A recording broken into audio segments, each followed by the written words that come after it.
Այստեղ ուղղակի երկու բան էլի նկատառում անեմ ձեր ելույթի հետ կապված։ Ասում եք, որ ձեր ելույթի մեծ մասը նվիրված էր քաղաքական բռնաճնշումներին։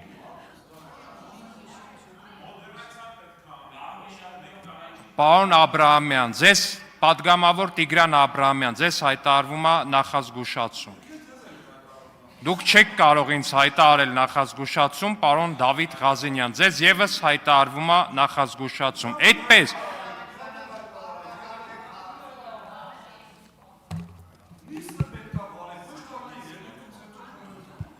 Պատգամավոր Դավիթ Ղազենյանի նկատմամբ կիրառվում է կարգապահական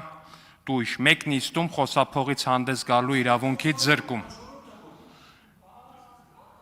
Պարոն Ղազենյան, որոշել եք բոլորը ստուգեք։ Չէ, ուզում եմ, պարոն Ղազենյան, չէ, դուք չեք կարող հասկանալ։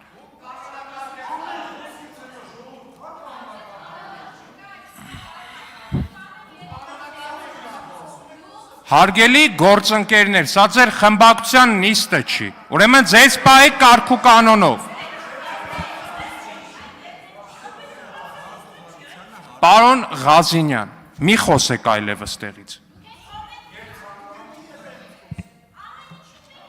Պատգամավոր Դավիթ Ղազենյանի նկատմամբ կիրառվում է կարգապահական պատասխանատվություն, հեռացում մինչև տվյալ օրվա ավարտը կայանալիք նիստերից, զրկելով այդ ընթացքում դահլիճում ներկա գտնվելու իրավունքից։ Դուրս եկեք դահլիճից, պարոն Ղազենյան։ Դուրս եկեք դահլիճից, պարոն Ղազենյան։ Դուրս եկեք դահլիճից։ Դուրս եկեք դահլիճից։ Ես խնդրում եմ, որպեսզի անվտանգության աշխատակիցները մոտենան եւ դուրս անեն պատգամավոր Դավիթ Ղազենյանին։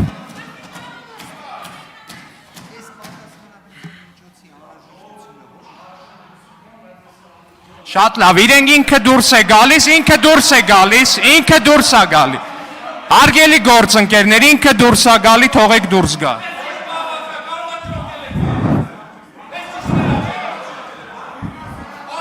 Հանգիստ դուրս է գալիս ինքը։ Ասում եմ դուրս է գալի հանգիստ։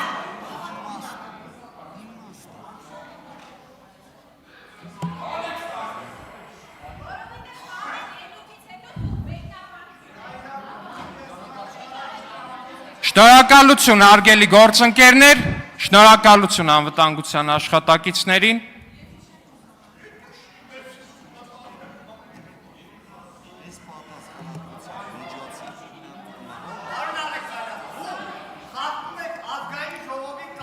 Պարոն Մանուկյան, զբաղեցրեք ձեր տեղը,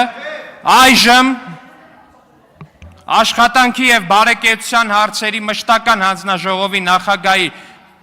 թեկնածու առաջադրելու համար ձայնը տրվում է քաղաքացիական պայմանագիր խմբակցության ղեկավար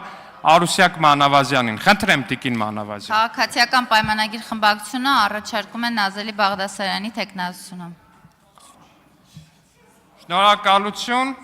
Աշխատանքի եւ բարեկեցության հարցերի մշտական հանձնաժողովի նախագահի թեկնածուին ներկայացնելու համար ձայնը տրվում է քաղաքացիական պայմանագիր խմբակցության անդամ Քնարիկ Հարությունյանին։ Համեցեք տիկին Հարությունյան։